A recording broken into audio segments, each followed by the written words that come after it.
Why, hello there. My name is Mountain, and today I'd like to talk to you about this. And what is this, you might ask?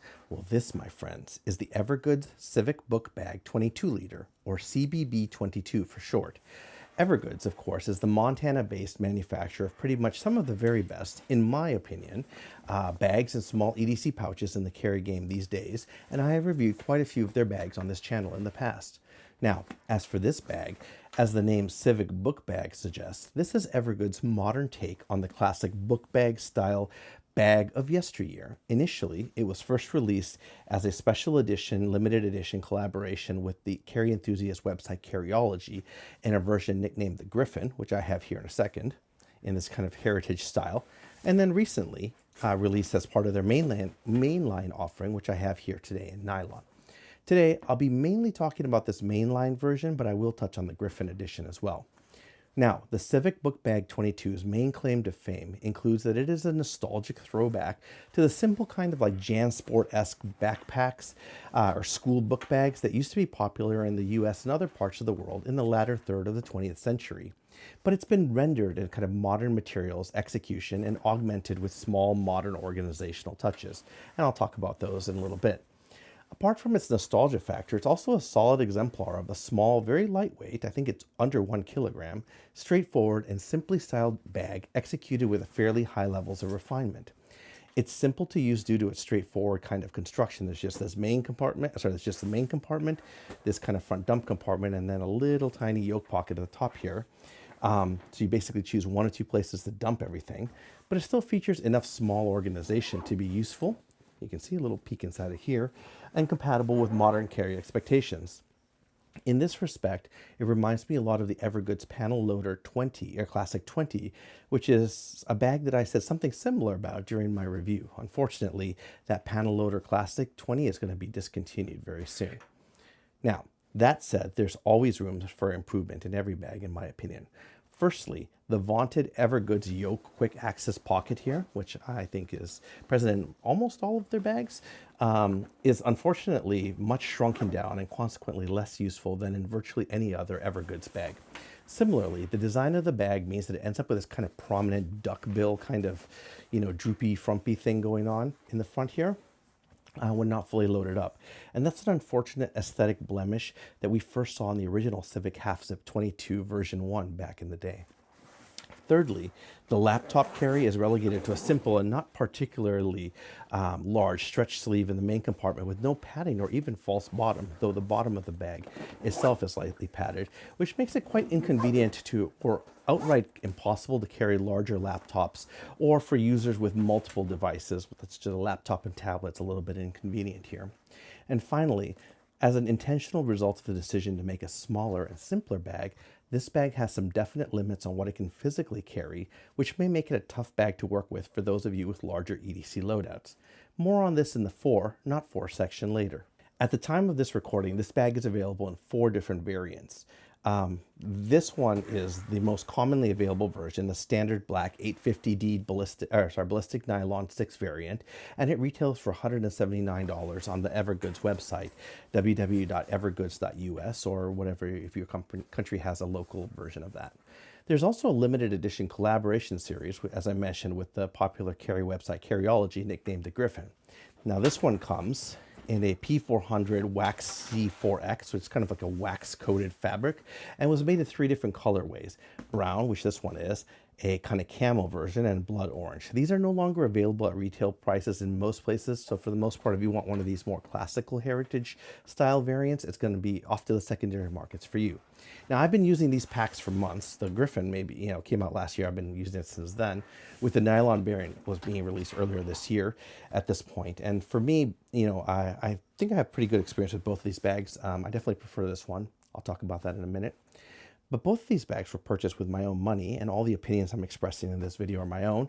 I have here both the standard black 850D ballistic nylon 6 variant and the wax canvas or wax tan Griffen edition. Comparing them is pretty simple. Basically, the only differences are the price, material, and the second order consequences of the material choice. Now, the Griffen version does come with this leather patch, embossed patch. You can remove it and just reveal the Velcro logo patch underneath there. But beyond that, there are no explicit differences in design or features between the two bags. Now, in terms of price, while the Griffen is no longer available at retail price in most areas, on average, you're going to pay about 2 to 2.5x over the base price for this variant versus the nylon one. This is presumably both related to the material choice and then also the hype beast tax for this being a special collaboration version. Now, in terms of materials, the nylon is, well, 840D nylon 6 with a water-resistant finish, available only in black at the moment. And the Griffen is this P400 wax-coated fabric. You can see it's basically like, you know, waxed canvas or oil tin cloth or whatever you want to call it. You do get several different, it's also water-resistant, and it does come with this leather bottom and some leather accents, I think, in the zipper pulls, etc. There's several different colorways. There's this wax tan, which I think seems like the most heritage version, a camo pattern that I think will be most popular in areas with well-established hunting or outdoorsman type of traditions, and a blood orange version that I think is maybe the result of a fever dream, more concerned with the question of, can we make a bright orange waxed canvas, and less with the question of who will wear a bright orange waxed canvas backpack. It's like if you took this bright contrast interior and you actually made that the outside of the bag and you made it on a wax canvas. Now, in terms of the secondary order effects of the material choice, the Griffen version is heavier by nearly 250 grams, stiffer, has less stretch, and deals less well with overpacking versus the nylon version. In other words, I think you're paying a notable price, both literally and figuratively, in exchange for the heritage looks and the fact that it's a collaboration version. Since I get this question a lot, I guess I will answer it, which is, you know, which of these would I prefer if I had to recommend just one? That's an entirely subjective question, but for me, that subjective answer is the nylon 6 variant. I find it more pliant, usable, lighter weight, and just more charming. In addition, I think it's kind of lightweight and more flexible fabric, really plays to its strengths as a small, simple, and quick to use bag. Unlike the Griffen, where I often felt like I was dealing with this heavy, stiff, expensive, but also kind of a small bag, which isn't a really great, you know, combination. Now, that said, the product marketing photos for the Griffen edition show all sorts of people in dusty, faded jeans sitting astride big, burly motorcycles doing big, manly, rugged things in the Montana backcountry, whereas the market photos for the nylon version show a woman gazing longingly at produce and apples in a shop window, choosing flowers in a farmer's market, and sitting wistfully on the steps of what appears to be a neoclassically styled public library. And I'm guessing, if I'm being honest, I know which of those most closely matches my actual lifestyle, so maybe your mileage may vary. Now, while we're on the subject of my entirely subjective opinion, while I'm not personally a big patch guy, the patch on the Griffen is, in my opinion, among the least exciting of the special collaboration editions that, you know, Evergoods has done with Carriology, or that Carriology has done with any kind of carry brand. So you could probably just skip it, and certainly don't pay for it separately on eBay, because I know there are some people who like to sell these patches separately. Okay, with that having been said, now let's get into the front pocket of this bag. Now, this is really, I think, the star of the show, and it's the thing that kind of gives it the classical book bag style, which is this kind of front admin compartment. I mean, that, and I guess maybe like the bathtub floor, which I'll talk about a little bit here. The body is the same as the outside of the fabric, and it's adorned with the standard Evergoods Velcro logo patch thing. Access to this compartment is via a single reversed YKK zipper with a really nice zipper pull. It does catch a little bit sometimes depending on how you're pulling it, but for me, I usually didn't have any problems opening it with one hand. Kind of has this nice sort of U shape, but kind of lid and kind of like a three-dimensional structure that makes it like that. Now, when you open it up, you get to see that the actual inside is actually fairly wide. Like, it opens up pretty wide, and you have this nice light gray contrast interior. This, along with the moderately sized compartment dimensions, makes it pretty easy to see what you actually have inside of here. Now, that having been said, access to, I found sometimes this corner pocket is a little bit tight, and I'll talk about that here in a moment. Now, this whole area is probably where you will do most of the main organization for this bag, and most of your small items will end up inside of here. Now, the pros of this is, like, it's just overall, it's like really easy to get into and easy to access and easy to get stuff, again, for the most part, in and out. And it has this nice combination of dump area and kind of small item organization. Now, the con of this kind of whole pocket area is that because it is externally mounted and it is relatively easy to open with one hand, I would not put my wallet or other sensitive things in here because it's not very secure. And there's a risk of it getting, taken out by, ne'er-do-wells or maybe even falling out accidentally. Opening it up, as I mentioned, there's a big dump pocket. Now you're looking at it from the top of the bag. Here's the front and here's the top of the bag. You can see you have this huge dump area. You just dump things inside of here. And because this pocket has some 3D shaping onto it, around it, and significant independent dimension, you can actually fit like significant number of these semi-chunky things inside of here. You could probably even fit a pair of folding headphones depending on the size in here if you wanted to, or you could fit a bunch of stuff in here like I have, which I'll show you in a second. It's pretty easy to kind of rummage through, and the contrast interior and the big opening makes it easy to kind of see. And we'll talk about this lanyard here in a second.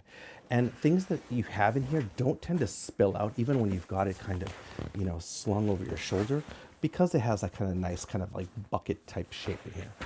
In terms of what I have in this kind of big dump area, I'm just going to pull them out here. I have a small Dyneema dop kit that I made myself here with a little, small toothbrush and a little small toothpaste in case I needed to like brush my teeth in an emergency. And it has some extra Dyneema fabric, so I made that. I have a mask here in case. I had some hand lotion. Gonna make sure you get your hands nice and not chapped. I have my little Dyneema that I made here, electronic kit with a small charger and this Nightcore battery and a little phone stand and what have you, cable and stuff like that. I have a lint brush for some reason. Well, I was linty the other day. And then that's all I have in terms of the big dump area. And then I have this key leash in here where there's this short bright red Evergoods key leash in the standard kind of style. It's not elastic, but it has this really nice, standard metal plastic clip here. And I find that while it's too short to use, to kind of like get into, open the, if you sling it over your shoulder, it's still probably a little too short depending to open the door while it's attached. But I think that the main purpose of this is to be able to like easily, we have a bunch of stuff thrown inside of here. Like it's really easy to just grab this key leash and just pull your keys out.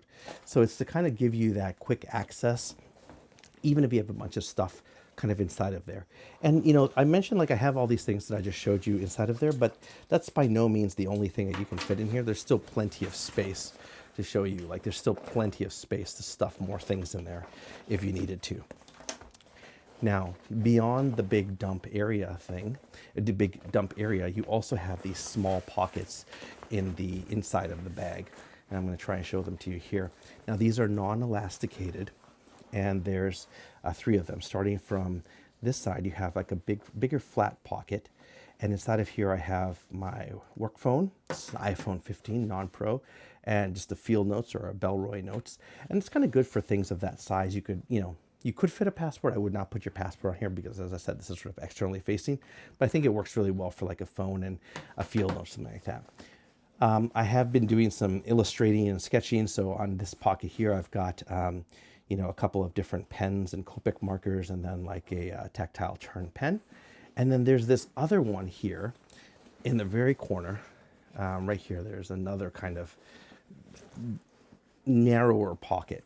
Now, when I'm not carrying this many pens, I will sometimes put my pens into this pocket, but I found that it's actually a little bit harder to get in and out of this pocket because of how this kind of corner sort of joins in.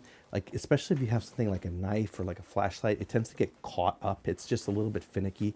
And because these are not stretch pockets, and this one is so small and right up against the edge here, it just tends to become quite frictionful to get in there. So other than pens, I don't usually carry anything inside of there. Now, the pros of these pockets, I think, is that they provide some really much needed organization in this area that would otherwise be a huge dump. And I think this combination of kind of back panel organization, small item pocketing with large dump style opening works really well. And these are generally sized well, I think, to carry modern devices without enforcing any particular specific item use. Now, there are some cons. There's no real stretch to these. I mean, there's no stretch, which makes these pockets limited in what they can actually carry. For example, trying to get something like earbuds in here is pretty tough, just because they don't really stretch that well. So it's just a really uncomfortable fit, and they kind of jut in or out against the, the other parts of the bag. The pockets are also quite tall. Like they go all the way, almost all the way to the bottom. You see these pens, like if I were to, it's quite, quite a tall pocket. And what that means is if you put something small in there, it's hard to get your fingers all the way in there to get it out. And as I already mentioned, like it's kind of hard to get at things that are in the corners of the pocket, especially for this one on this end, which means that, sometimes you may just end up leaving them, some of them, at least that one, empty like I did. And just to kind of re-illustrate the point of like how I think this whole area is just really well laid out. Like it's so easy to kind of just dump everything inside of there, but still keep, access to the things that you need without needing to rummage through all of this at one time. So really good stuff in this area, in my opinion. Flipping the bag over, now looking at the top, you have this kind of quick access pocket. This is the Evergoods standard kind of yoke pocket. It goes like between where the main compartment and the shoulder straps attach. This one is very shallow. Much shallower than in virtually all of their other bags. You can technically fit something like an iPhone 15 Pro Max in there. And then beyond that, I have some comb, some Band-Aids, chapstick, and some hand sanitizer. But that is really all that you can fit in there. And you can already see like it's super shallow.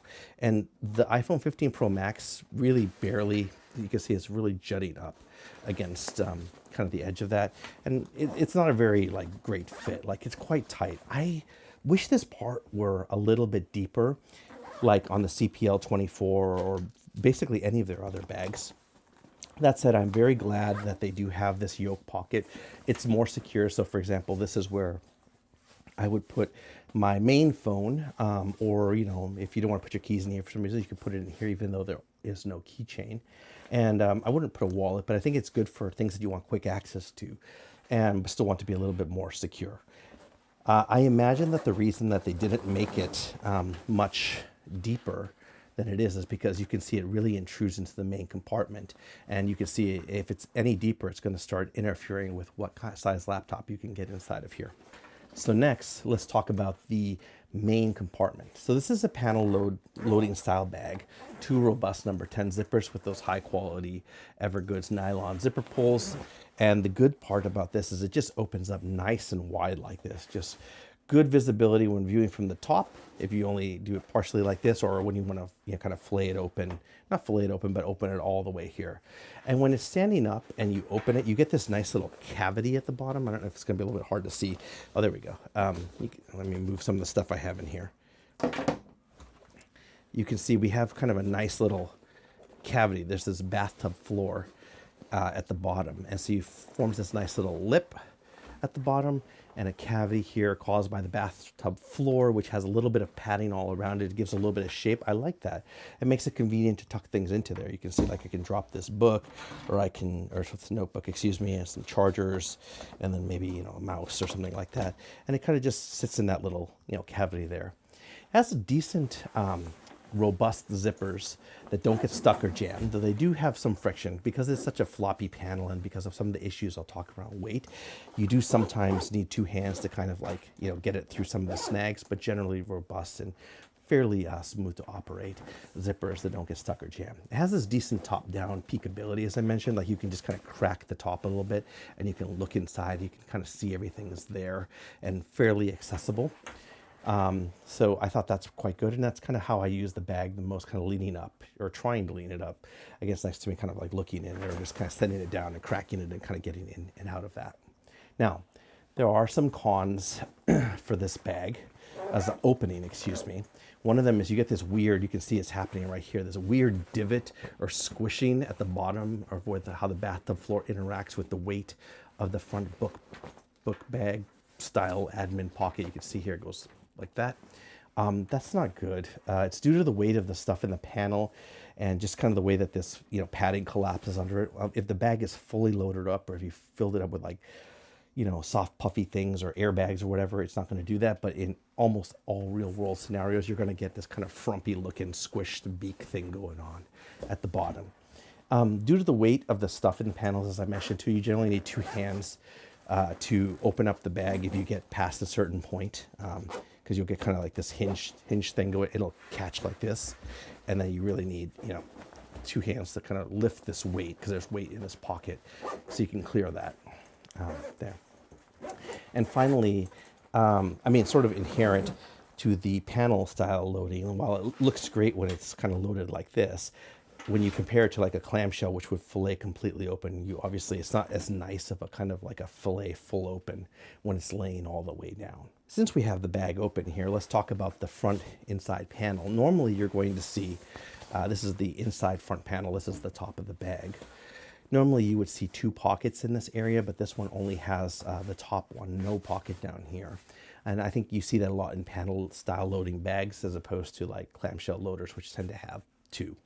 At the top, you just have the standard Evergoods kind of like opaque pocket, their security pocket.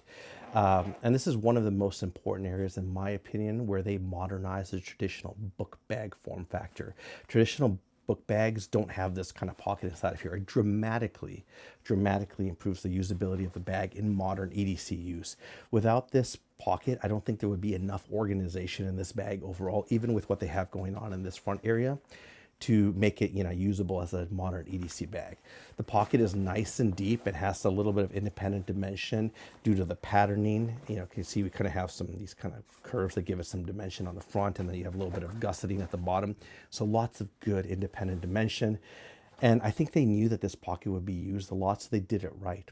It's very easy to use as a dump pocket, and I'll show you here in a second. It just opens wide up, lots of like space in there. And it's still secure though at the same time because it's on the inside behind 2 zippers. So when I say use it as a dump pocket, I would have the bag like this, crack it open. Looking in from the top, you can zip this like this, and you have this big dump area you can dump in and out from there when you're kind of looking in from the top, and it's still secure. Now, in terms of what I have in this pocket, here's where I'll carry like a Belroy Apex wallet, some physical cash in a money clip, some business cards in a Rofmia business card holder, some coins in a Montbell coin pouch, AirPod Pros in a Belroy case, and then I have an AirTag. There's no dedicated AirTag holders in any of the Evergood bags yet, unfortunately. And there's still plenty of space. I mean, right now it's empty, but there's still plenty of space beyond just these things, and I really like that. Now, the only downside I would say to this pocket is that you do get the kind of duckbill or beak bulge on the front exterior, as I mentioned, because of how the weight of this loaded up so high will cause the fabric to fold. So here's a little duckbill thing going on. You have the other frumpy frump thing that I mentioned at the bottom. So you get this really frumpy, dumpy, dual bulging exterior front panel. In any case where the bag isn't filled up 100% with a big, if you've got it filled up with like airbags or soft, cushy down blankets, it's going to look like a really beautiful bag. But in reality, in any kind of everyday use case, you're going to get dual frumps. Going back into the interior of the bag, let's talk about kind of this main compartment and the laptop compartment, starting with the laptop compartment first. So laptop carry in this bag is just a simple elastic mesh kind of panel. There is no false bottom on this. I'll show you that when I empty out the bag. Inside of here, I currently have an Asus ROG Z13, a Flow Z13, which is actually a super interesting and compelling tablet notebook that can handle AAA gaming titles on the go with integrated graphics. That's actually really cool. I'm usually a Mac guy, but I did like this computer a lot. Unfortunately, physics and energy being what they are and Windows being what it is, you still need to carry, well, you don't need to, but you can carry this very big brick. I forget, it's like 200 watts, something like that. With it, so I just threw that in the bottom there. And then I have this notebook. And a mouse, sorry, a Logitech mouse. Now, there's no false bottom to this panel, to this laptop compartment, as I mentioned, so it just sort of rests on the bottom. There is a very thin layer of foam at the bottoms of the bag itself, which does help, but I'm really surprised that they didn't have like a false bottom on there. The sleeve is not particularly large. The Z13 is a 13-inch tablet / notebook computer, so it's pretty small as far as those things go, and a 13-inch MacBook, something like that's going to fit fine. The larger 16 inches or 15 and 16 inches are going to start to be really hard fit, and I found they would sometimes get caught on the inside intrusion of the yoke panel or yoke pocket. If you have multiple devices, this was super inconvenient. Like a tablet and a PC, your only choice is to either put them both in the sleeve or put one in the main compartment and then like put it in like a laptop sleeve and then the other one inside of here. This does not work well with with more than one device. It honestly doesn't work that great with like one tablet device. or sorry, with one laptop. Again, a 13, 14 incher is going to be fine. The larger one, it's usable, but it's annoying.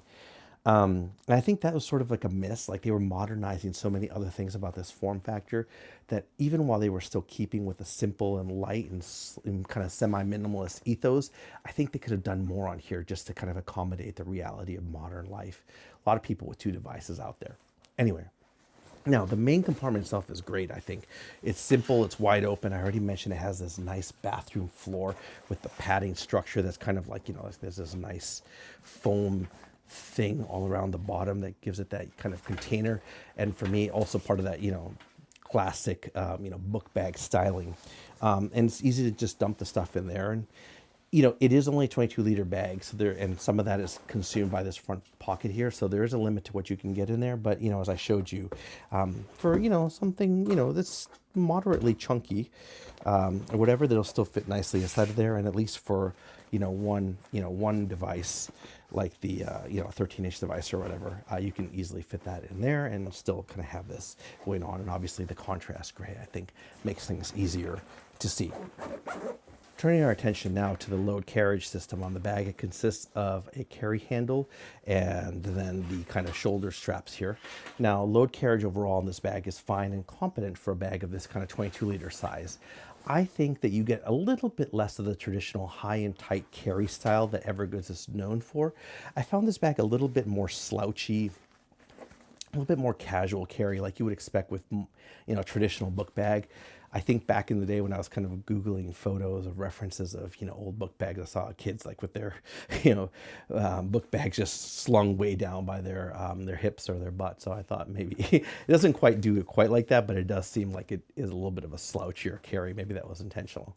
It's mostly, though, the same overall great Evergoods carry experience, which works great for most people. There are a small minority of people who don't like the way that kind of their back panels and harness system work with them, or kind of hits at a weird spot on the back. This one, because this has a slightly different carry position style, you might be worth checking out, even if you don't traditionally like the Evergoods carry style. And the yoke and harness area is a little bit less aggressive than some of the other bags. Now, I think that the load carriage is, like I said, is very good and appropriately sized for a bag of only 22 liters, and it's a fairly small one. That said, if you pack bricks in this bag, you will reach the kind of limits of what the load carriage and the pretty flexible frame sheet, as you can see, are capable of supporting. Now, talking about the other details of the load carriage, there's this just simple flat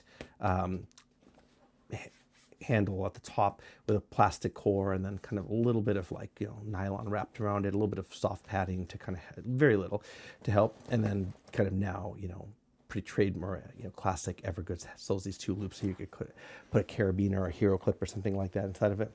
I found this one a little bit tighter to the body than on many other Evergoods bags. Like the width is pretty narrow compared to a lot of their other handles, and it's so tight and the bag is slouchy. Sometimes it was a little bit harder to kind of grab this one. With bare hands, it's usually okay, but depending on how it's loaded out with gloves, sometimes it was a little bit harder to get in there. I wouldn't want to carry the bag like this for too long, even 22 liters. It's just not a super comfortable handle. It is fine, though, to pick it up or port it around.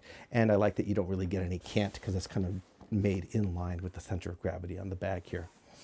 I did find, though, as you can probably see here, the whole bag was kind of floppy and saggy as a carry experience, just sort of as a result of how it's made, and there's no reinforcing bar underneath here. The back panel is a pretty flexible foam sheet. You can see it's very flexible. The laptop here will prevent it from flexing too much, but it's a foam sheet, so it's not like a plastic frame sheet. I think it's appropriately supportive for most of the loads you'll carry in a smaller bag like this, but if you load this bag up, because there's no real hard plastic frame sheet, it's not really going to be the best carry experience. It will get overwhelmed. The back is covered in the Evergoods air mesh, which they designed. I really love I always say this when I review their bags, I really like their air mesh solution. It has really decent sweat and moisture absorption. There are no air channels or raised up areas on the back, which I like. I mean, there's these kind of bias diagonals, but basically none. But I think this is very fine. There's a limit to how much air channel you'll get on almost any bag, no matter how crazy aggressive the offsets are. And this is just a much simpler, smoother experience. Doesn't pill or rip up your clothes or whatever. So I like it a lot. And then you've got kind of this nylon at the bottom for kind of a high wear area where it might hit your belt. There's no luggage pass-through on this bag, which I think is fine for a bag of this size, in my opinion.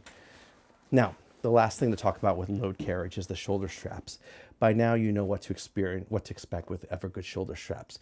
Their usual kind of ergonomic yoke design is still present here, but as I mentioned, dialed back a little bit. It's a smaller bag, and the yoke pocket is also smaller. Moderate padding, not super thick, but a fairly dense foam, not super thick or super thin. I think this is, I forget what they call it, not Zygote, but something foam. I forgot the name. And they use it across most of their straps, and I think it works fairly well. Good combination of flexibility and support, and it does kind of, I've worn this bag for a while, so you can see it kind of shapes a little bit to your body over time. The straps are made of the same body fabric on the outside face, and then they've got their same excellent kind of like air mesh thin fabric on the back there. I like it as much on these straps as I do on the back panel. Standard Evergoods hook and ladder, or not Evergoods, but standard hook and ladder attachment system, which I love. Everything holds its place. It's really easy to adjust. Oh, sorry, it takes a little bit of effort to adjust. It is definitely, you gotta sit there probably for a minute and fuss with it. But once you got it locked in, it's not gonna go anywhere. It holds its place. And there's a good degree of vertical adjustment there.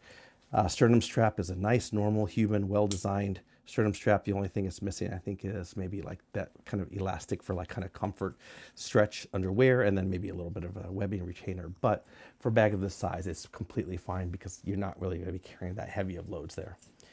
There's no like strap retention at the bottom here, but it's okay. It's not too much of a dangle-free experience, and the rest of this is just a pretty standard attachment system. So overall, like I said, a pretty good and competent load carriage system, as we would expect from the Evergoods guys for a bag of this size.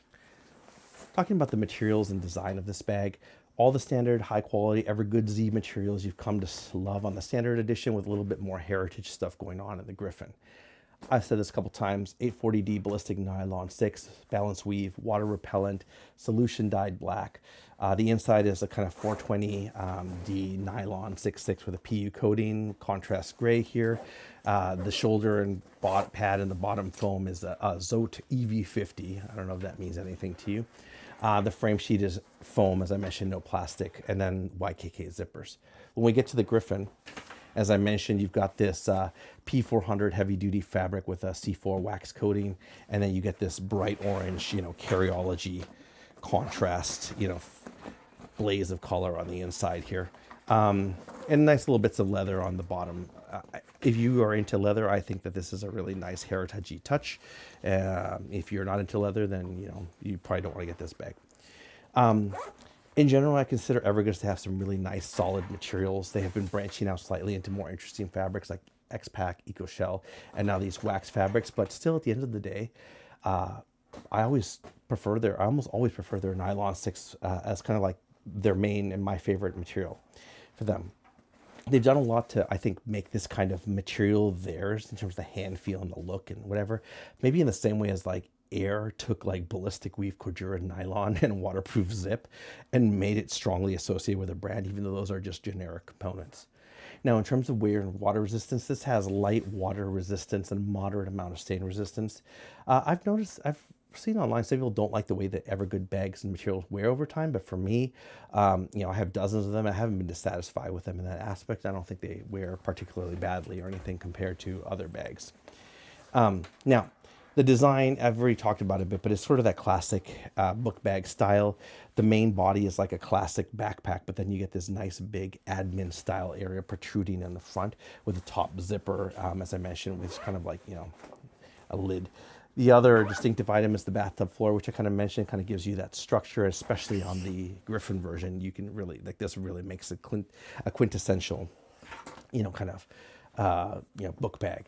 Now, despite all the modernizations they introduced to this, they didn't put water bottle pockets on it, which is something that, some others like Jansport or whatever doing in kind of modern book bags have actually added. So that was a little bit surprising, but I still think it's okay. Now, at 22 liters, this is a slightly smaller bag, and it wears and it looks like it too. I think it's very similar to the Panel Loader Classic 20 in that respect, as I mentioned. And I've already talked a lot about how this has got the the dual duck bills and kind of frumpy and saggy or whatever, because of just how the weight loads against this panels, the front panel, and just kind of like the softness of the back foam or whatever. The bag generally, as you see, does not stand up on its own due to its weight and design. And I also found it kind of frustrating to lean it up against something, because due to that collapse and that frumpiness and the softness of the back panel, I found it just tended to kind of slide down there. Interestingly, this one, because it has a little bit more purchase on the surface due to the leather friction, I tended to do a better job of standing up or leaning against, a wall or a chair or something like that. So, but for me, the nylon version spent a lot of time either like this or like this. Who is this bag for or not for? Well, I think it's a good bag for folks with smaller EDC loadouts. If you're looking for something fast, small, and simple as an EDC bag, this is really easy to use. It's well built, and it's a great choice because it can still swallow like a puffy jacket or something like that on occasion. I think it's a good bag for folks with smaller frames. It's relatively small and lightweight, under 1 kilogram, and it works well with those with smaller frames or up to average frames. And I think it's good for folks looking for a nostalgic book bag. For the Griffen edition, that's a good match for those looking for like that heritage view. And for those of you who want, like a more modern kind of look and feel, but still the classic silhouette, the nylon version's great. In terms of who it's not good for folks with larger loadouts. This definitely has a limit on what you can carry, and you can see there's going to limit to the kind of organization in there. I already mentioned folks with multiple devices or larger laptops. This bag is not really well equipped to deal with those. You're kind of like a one laptop kind of situation with this bag, one 13-14-inch one. People who like a pocket for everything, this very purposely has a limited amount, good, but limited amount of organization. So you basically either need to dump everything in this pocket, or else rock a bunch of pouches if you've got a ton of small things. And finally, I don't think this is a good outdoor or travel bag. Unlike a lot of Evergoods crossover bags, and that's kind of their thing, is crossover type bags, this one is pretty squarely aimed at just the urban EDC use case, and it doesn't have a ton of crossover appeal. So I wouldn't go hiking in the woods or traveling on a plane with this. I mean, you can, but it's not the best choice for it, in my opinion. It just doesn't have any features for those things. But that having been said, I still think this is a really excellent small EDC use pack, and I really enjoyed using it. I used the Griffen version for the first few months when it came out.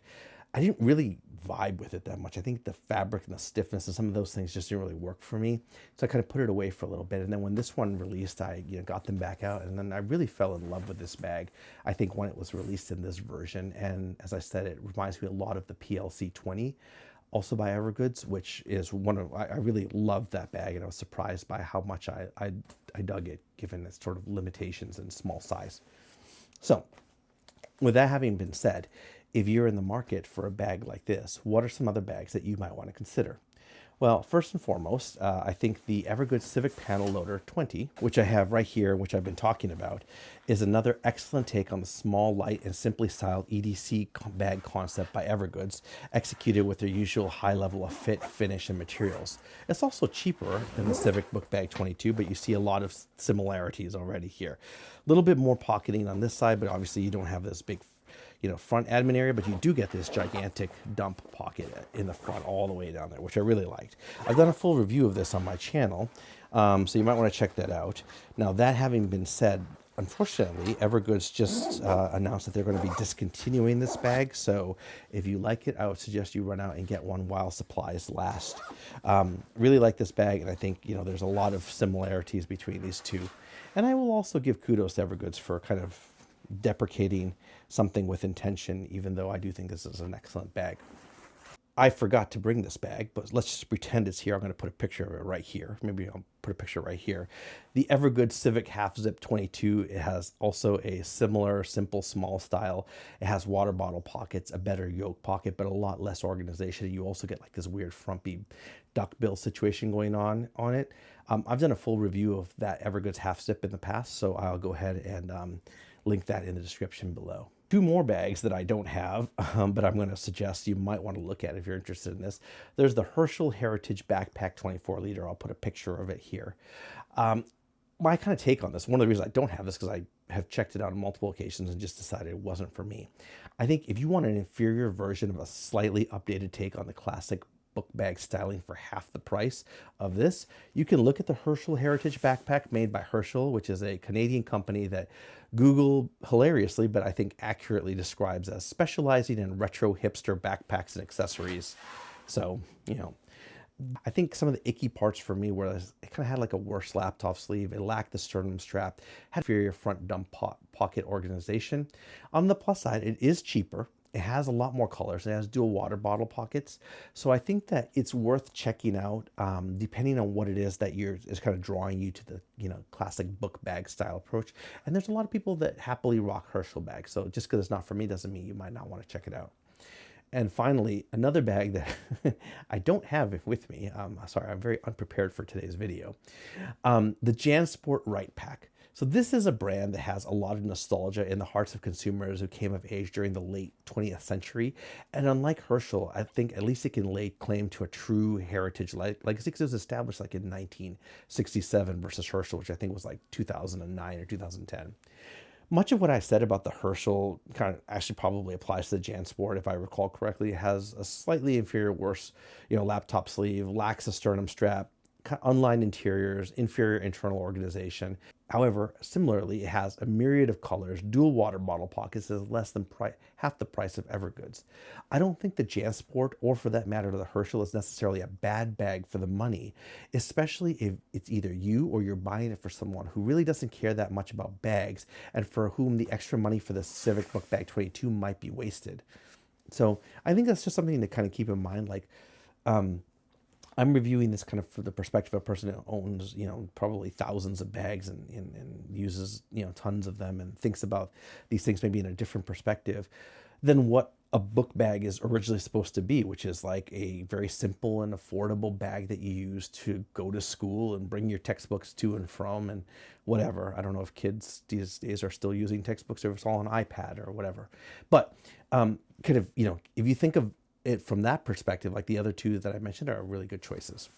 If you're interested, as I said, in sort of like the overall modernization on that take, and you like Evergoods, then there's this bag. But anyway, so with that having been said, if you have any questions about this bag, go ahead and leave those in the comments below. And if I can, I will answer them.